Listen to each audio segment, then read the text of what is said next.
Are you stupid or something? Stupid is, stupid does, sir. This could very well be the stupidest person on the face of the earth. You are a stupid, stupid man! You see? You're stupid minds. Stupid. Everyone is stupid except me. Think of how stupid the average person is, and then realize half of them are stupider than that. Hey, stupid. All right, welcome back in. Welcome back into the Sports Source. This segment brought to you by Madisonville Marine. Always great deals going on down there. COVID slowed production of a lot of boat companies, but right now the new models are rolling in. You should get down there and check them out. I'd also like to send out best wishes to Steve Sloan. You've heard me talk about Steve and Joe Special down there and the guys who own and run Madisonville Marine. You've heard me talk about them for years. Well, Steve's having to go through a health battle right now, but he plans to be back in the office as soon as possible. Just a terrific guy. And those guys have been selling boats down there at Madisonville Marine for 45 years. It's a terrific business, and they're going to be there for 45 more. madmarine.com. Get down there and check them out this week. There's no better place to buy a boat. All right. Welcome in the next member of our panel right down there, also from WNML AM and FM. We have Josh Ward. Josh, thanks for being here. Thank you, John. I always like to introduce you first in our segment about why people are stupid. Don't take offense to that. Something I can recognize very well. I'll let you start. This segment each week we look at bad decisions, either players, coaches, could be Tennessee, could be the opponent, whatever, why they were stupid. I'm going to guess you're going to start with something that a lot of people were wondering about last night. Yeah, talk about easy to figure out. 4th and 4, you need a field goal. It will give you a better chance of winning the game. It's an 11-point game. Field goal cuts it to 8, makes it one possession. You have a freshman quarterback on the field who you admittedly have lacked confidence in. He's never thrown a meaningful pass in his career, and then you say, go throw your first meaningful pass of your career. Now, it was not a bad play, and there probably was pass interference, but it's the thought process leading up to it. It's an obvious spot where you kick the field goal. After the game, Jeremy Pruitt had a confusing answer that they weren't close enough. Would have been about a 42-yard field goal for Cimaglia, who had kicked longer field goals successfully during the night. It's just the wrong choice. They should have kicked the field goal. Yeah, and supposedly Cimaglia was battling an injury. He didn't look too. He wasn't so injured that he couldn't taunt the opposing fans after his first 2 field goals. Yeah, he made 2. Yeah. From 48 and 50, but 42 was tougher. Yeah, that didn't make a lot of sense. You extend the game, is the way you put it. Is okay. If we go for the touchdown here, we're probably beat. But if we kick the field goal, we still keep ourselves alive to get the ball back, get a touchdown, get a 2-point conversion. Odds are still long, but you take the points and you keep yourself alive.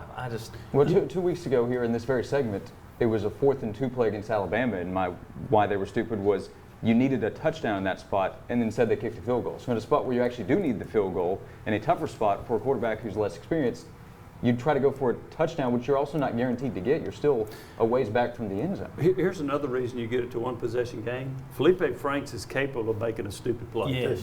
Yeah. And I thought he made a couple of them. He got away with it, but I thought that was another reason.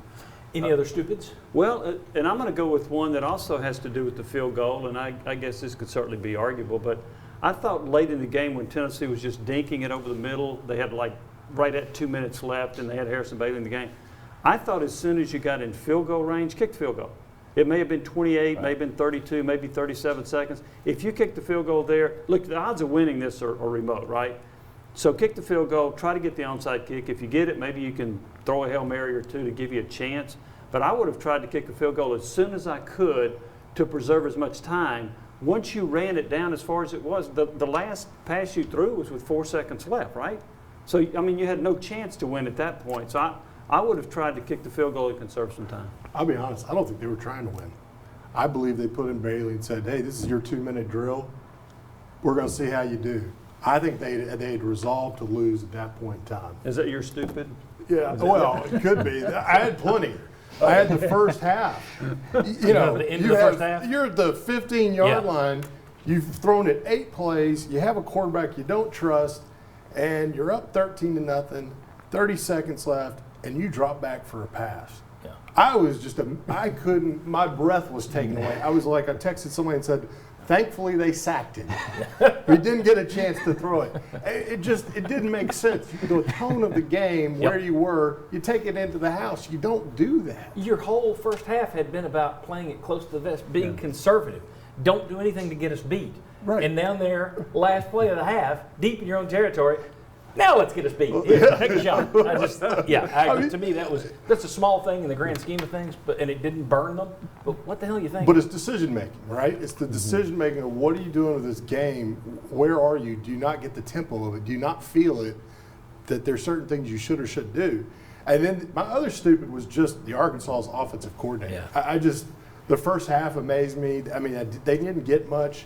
But then after they went up 24-0, they went away from what worked and were just out there trying to throw the deep ball. And it was just like, run up the middle, throw the slant. Yes. Run up the middle, throw the slant. It works. And what they did led to 4 sacks in 6 plays. Yeah, they gave Tennessee a chance to be back in the game. If I'm Texas A&M, I'm throwing slants until you stop them. You're going to see them all day, 4 quarters, until you stop them. They're older Tennessee fans. I was a kid, but I'm older. 86, I think it was 86, maybe it was 88. The toss sweep 28, the Bobby Humphrey game. Was that 86 or 88, Sterling? 88. It was 88. Alabama came in here. They had success running a toss sweep to Bobby Humphrey, and they just ran it and ran it and ran it over and over again. It was literally like watching a video game where you've got some cheat code. Well, this always works. If I'm a Vol opponent, that's the slant pass to me, and I'm doing it until they stop it. But Alabama only scored 52 points that game. That's right. All right. When we come back, Sterling Hinton's going to join us. We're going to talk a little bit about the quarterback situation. All right. Everybody got Garantano out of there. Now you're going to see it fly. Yeah. As we've tried to tell you, you don't have anything. That's an issue in itself. What do you do now at quarterback? We'll discuss that next, and we'll back on the Sports Source.